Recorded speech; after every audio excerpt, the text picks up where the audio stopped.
Hergé Laurie, nous vous recevons à la Galerne. Bienvenue une nouvelle fois. C'est la deuxième fois que l'on vous reçoit à la Galerne. Deuxième fois, absolument. Et aujourd'hui, nous vous recevons pour la parution d'Une saison pour les ombres, bien sûr aux éditions Sonatine. Merci d'être là pour nous accompagner. Je précise que la traduction de cette rencontre sera faite par Paul Sartre, qui est à nos côtés. Ouais. Hergé Laurie, il y a dans ce roman deux histoires en parallèle, deux époques, l'alternance de deux récits et de deux périodes.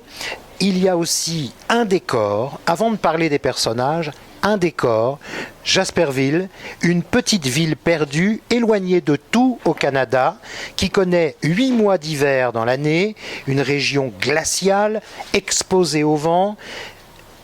Il y a des mines de fer, c'est là où les gens travaillent.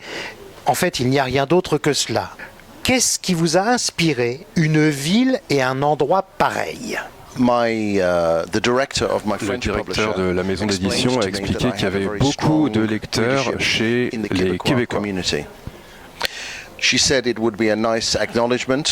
dit que ce serait une belle façon de rendre hommage et de remercier les lecteurs québécois que d'implanter mon histoire là-bas. Donc je suis allé au Québec, j'ai fait mes recherches là-bas et j'ai découvert que des compagnies minières de fer avaient construit des villages entiers là-bas. Et ça m'a semblé être une atmosphère vraiment sinistre et claustrophobe. Et ça m'a semblé être l'endroit idéal pour une histoire où l'endroit même serait tel un personnage. J'écris sans plan, j'écris sans synopsis, j'écris sans savoir ce qui va se passer. Et donc il y a une grande spontanéité au fur et à mesure que je fais mes recherches jour après jour. Et ce qui se passe, c'est que l'environnement et les personnages influencent la direction de l'histoire. And in the same style or the same vein as Sur le silence, the first novel that was published. Donc ça fait comme dans Seul le silence, le premier roman publié en France. On a une communauté qui verse dans l'introspection, qui recherche en elle-même des réponses à sa condition. The dreadful circumstances that they are experiencing as a community. Alors, vous venez d'évoquer, Roger, les personnages. Ils sont évidemment très importants pour vous, plus importants peut-être même encore que l'enquête ou que le décor. Je vous cite, pour moi, un thriller est d'abord un drame humain. Alors, je vous pose cette question, Roger. Il faut que le lecteur soit passionné par le personnage. Oui. So, in a way, the personalities, the characters are more important than the mystery or more important than the investigation. Oui, c'est parce que ce à quoi je m'intéresse vraiment, c'est la psychologie de l'humain, de la condition humaine.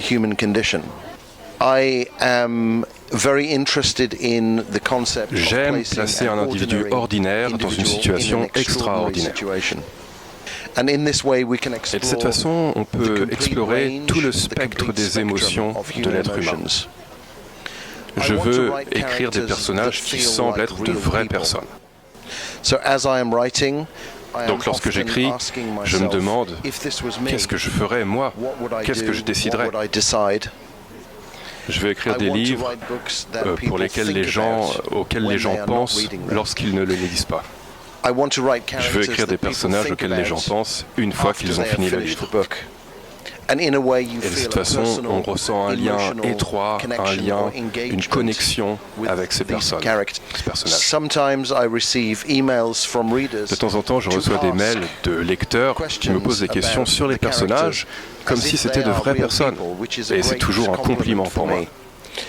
Donc oui, comme vous dites, les personnages sont vraiment les éléments les plus importants pour moi. Alors, Roger, il y a également les mythes, les légendes qui sont importantes dans ce roman, Une saison pour les ombres. Et vous évoquez les histoires du grand-père, qui évoque le grand-père dans le roman, une créature, le Wendigo. Oui.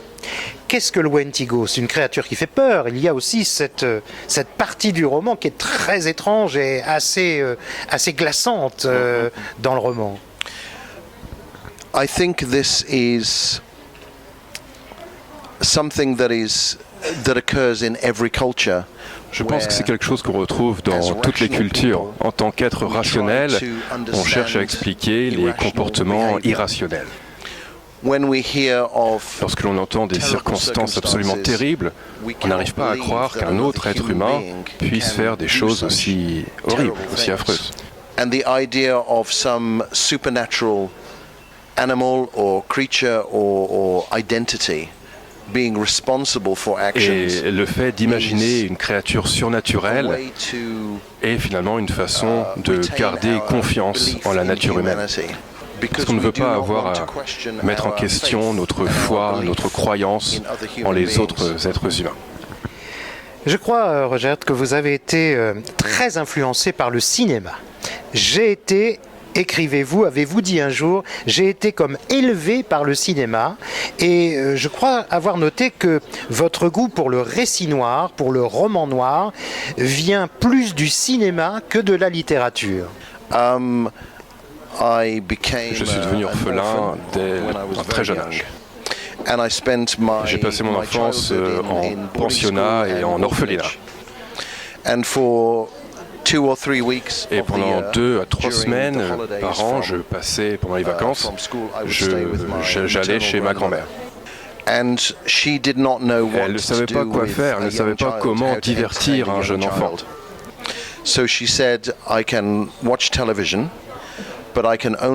Donc elle a décidé que je pouvais regarder la télé, mais uniquement des programmes qui dataient d'avant l'année de ma naissance, 1965. Parce qu'elle pensait sûrement que c'était plus sûr qu'il n'y aurait pas de sexe, de violence ou de gros mots. Et c'est comme ça que j'ai découvert l'âge d'or d'Hollywood et les chefs-d'œuvre d'Hitchcock et d'autres réalisateurs comme ça. Et lorsque j'écris, je pense comme si c'était du cinéma. J'imagine des scènes cinématographiques. Et lorsque l'on considère les films d'Hitchcock, on remarque qu'une personne ordinaire se retrouve dans des situations extraordinaires. Donc oui, je pense que ça a été une grande influence pour moi. Dernière question, R.J. Ellory. Je l'ai lu dans un journal il y a maintenant quelques années. Mais je vous pose la question car vous disiez pour ce journal français, écrire, c'est exorciser. Est-ce que c'est le cas? I write, I compose music for film and television. I have a group and I play guitar and I sing. I am a very enthusiastic photographer. I also build furniture. J'écris, je compose de la musique pour des films.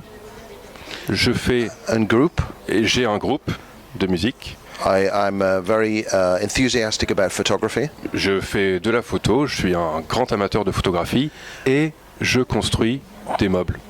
Et maintenant également, j'écris pour la télévision et pour le cinéma. Je pense que tout ce que je fais est de la communication. Je fais de la photographie, j'écris avec de la lumière. Tout est écriture. Tout ce que je fais est écriture.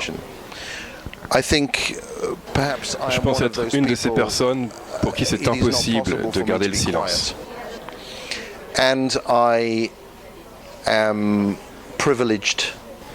Et je pense avoir le privilège, être privilégié de pouvoir gagner ma vie à faire ce que j'aime.